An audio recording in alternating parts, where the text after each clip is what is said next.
Machiegni nyaka ne ng'anyo mag kwedo paro mar chik omenda ma higa ni chakre seyo oseolore ne obila kod piny owacho e rocho ratich jong'anyo. Rochruok gi oting'o ndhiyo kendo lal gi rowere. Obila tiyo gi teko mathoth e keyo jong'anyo ka ahinya isiemogi e wi goyo jong'anyo gi lisasi ma bende oweyo nyathi ma jahigni 12 kowito ngimane. Riwruoge mopogore makedo ne ratich oganda koting'o mar okinde mano LSK kod Kenya Human Rights Commission osewuok oko mar kwedo wechegi. Mine wacho kawuono watok e wi ratich jopiny koting'o mago mang'anyo kod okenge minyal kaw kaponi nitiere rochruok ratiro ma bende timore. Ka bende makonyowa e twak ni en jaked ne ratich oganda e kaunti ma Mombasa, Grace Oloo. Imore Grace, idhi nade Mombasa kono?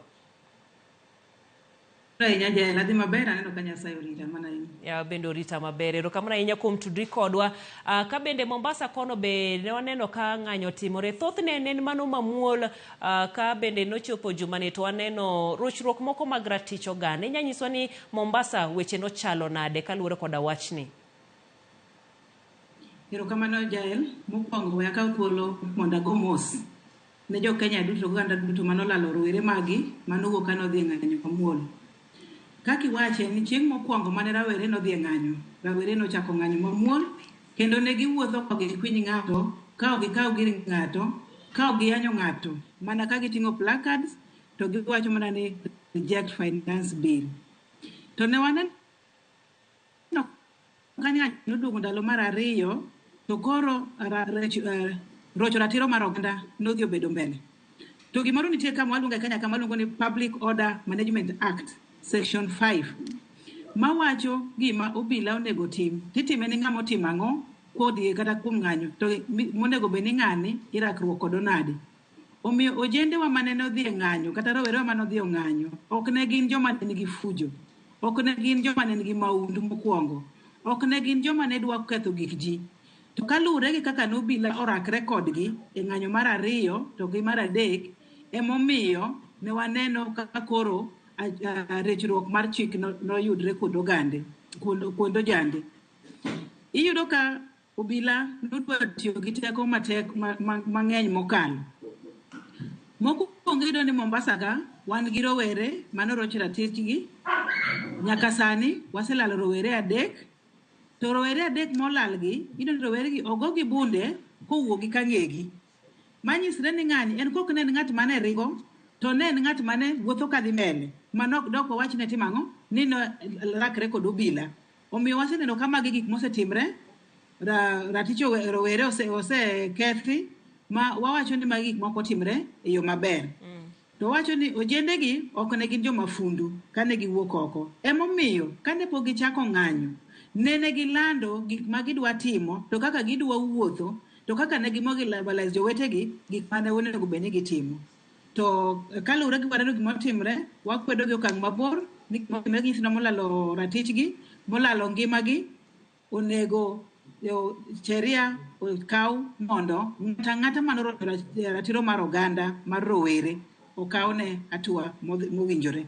To kata ka bed ni nitiere obila Pole Grace, mano ni kare kabisa nikech weche mag nek ma bende wawuoyegi. Mago ma bende oseneno kabisa iwacho achiel kuomgi gin rowere 3 ma bende iwacho no goli sasi to gogi getoggi. Waneno nyathi ma jahigni 12 ma bende entiere gi lisasi madirom 8 e ng'eye kanyo ero. Nikech koro ing'eni ka wang'iyo gima obila timo mana kaka min gi bene ywak, owacho no ok en lisasi achiel to gin lisasi monuore. Manyiso ni magi obila marito kwe koso magi obila ma bende kakiwacho ni giwuok ka gin jonek.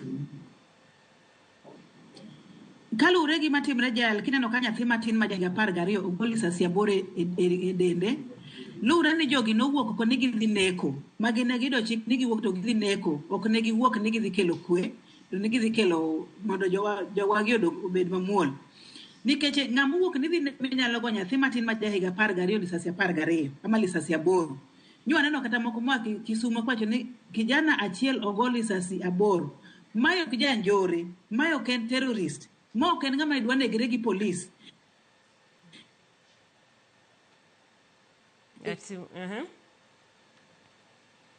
Aparo ni walalo Grace matin kanyo mano kanyero ng'ikruok mar tudruok. Grace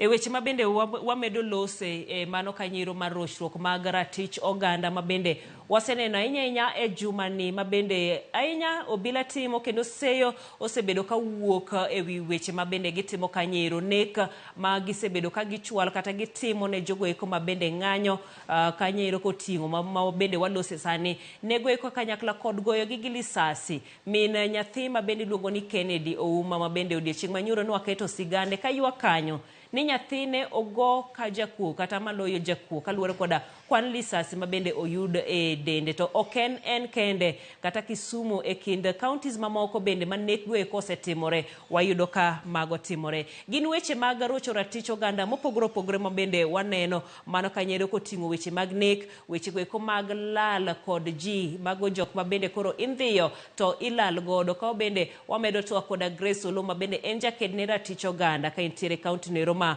Mombasa. Weche gi bende ka wang'iyo to oting'o kanyero tiyo koda teko mathoth, obila ma bende wacho ni tiyo koda teko mathoth ma e kinde go eko ma bende gikeyo jo ng'anyo.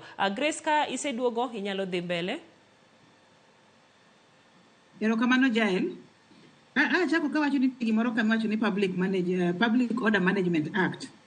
Section 5 wacho ni to en ng'ama chal nadi monego obila orakrego gi teko manyo gitiyogo kuom ojende ni. To king'iyo gimoket kanyo, onge kijana mora mora manyo dhi e ng'anyo mamuol moketho chike moket Public Order Act Section 5.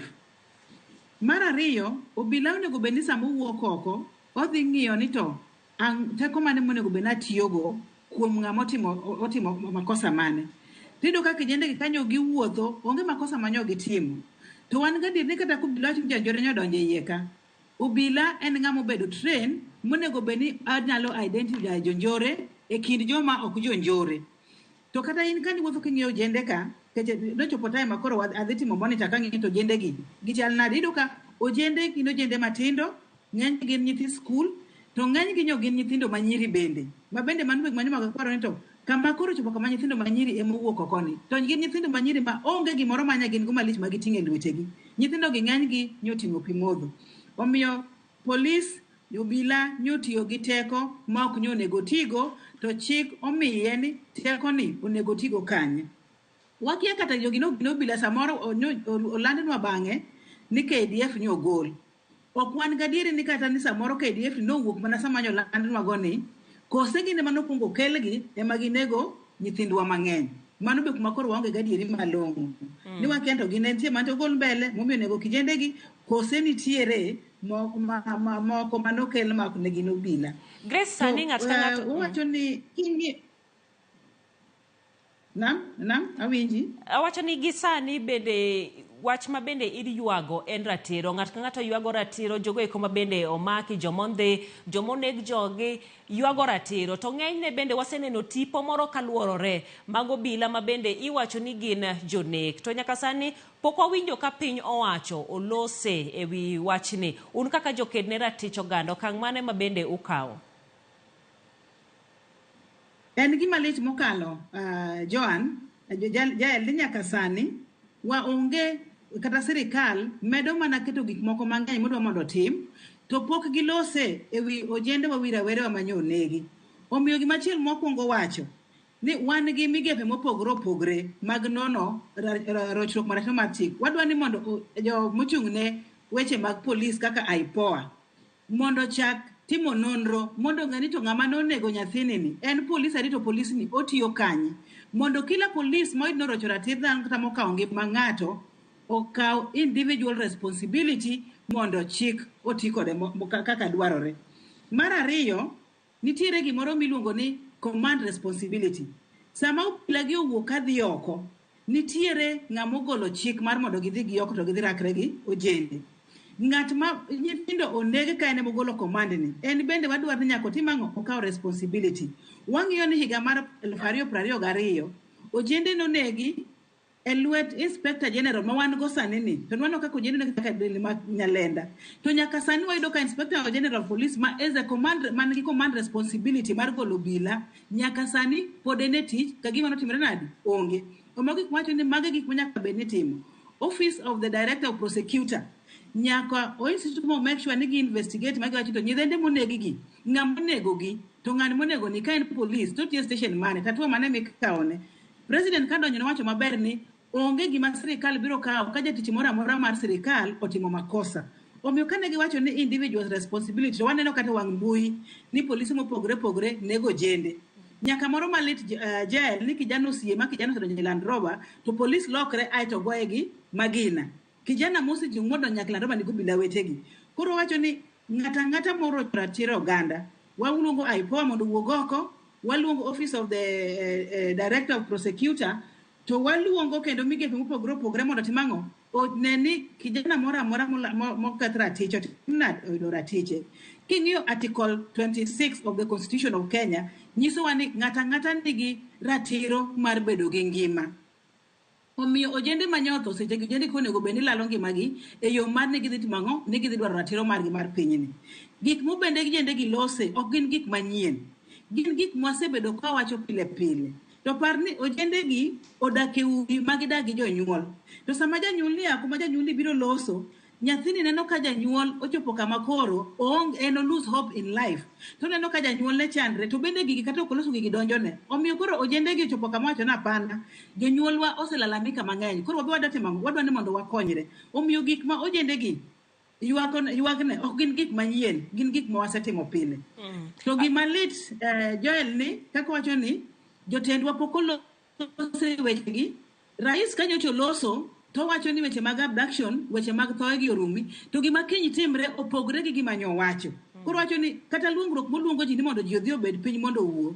Ok en gadieri, en gadieri bare chunyu mondo ji odhi owuo. Nikech ka giwacho ma to kiny gima timre nade, gima chiele matimre. Pod walalo ojende pod tho.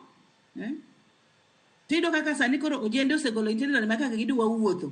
Pod ok wang'e tang'o madhi timre no ojende moko mang'eny mambele ka. Grace. To kendo ojende ni wacho no ojende otho kamoro achiel. Gin ojende motho e kaunti mopogre. Aneno ka sawa bende rumo. Mana mogik nikech iwacho ni gigi eki owinjo bed ni itimo negi documentation. Jok mantiere oko kanyo jok mang'anyo jopiny.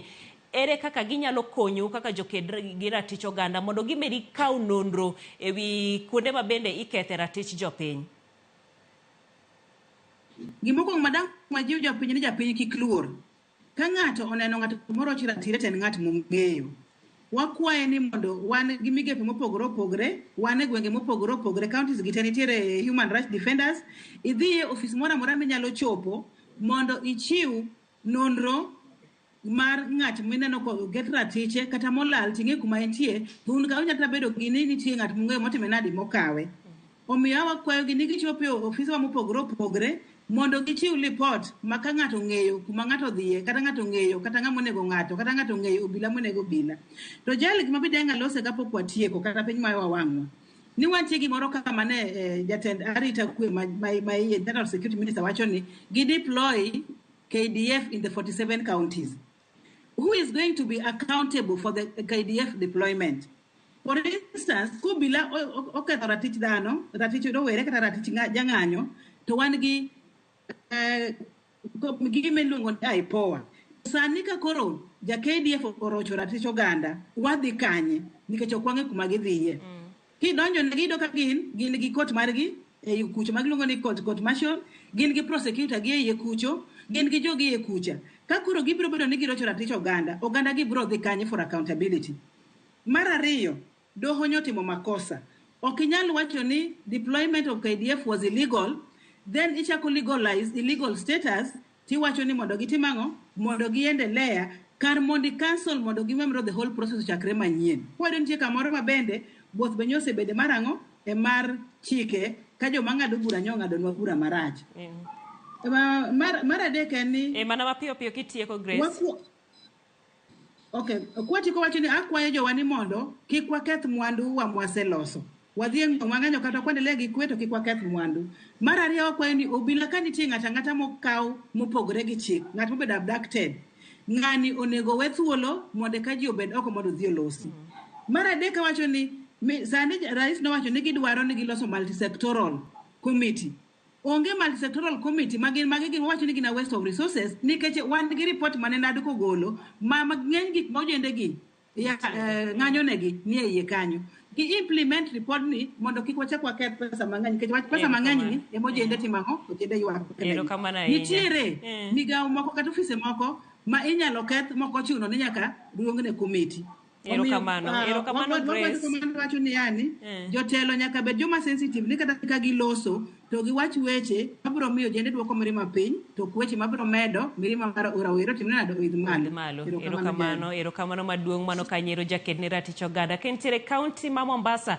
Grace Olowa moro mar bedo kod odhiambo ni wageno ni pod mbaka ni en mbaka mabende pod dhi nyime kin mamoko mabende wageno kaka Ramogi TV ibro medo tudri kodwa kimiyo weche gieki wadhi e yuyo machok ka waduogo to wayudo weche mamoko mago mag oimore.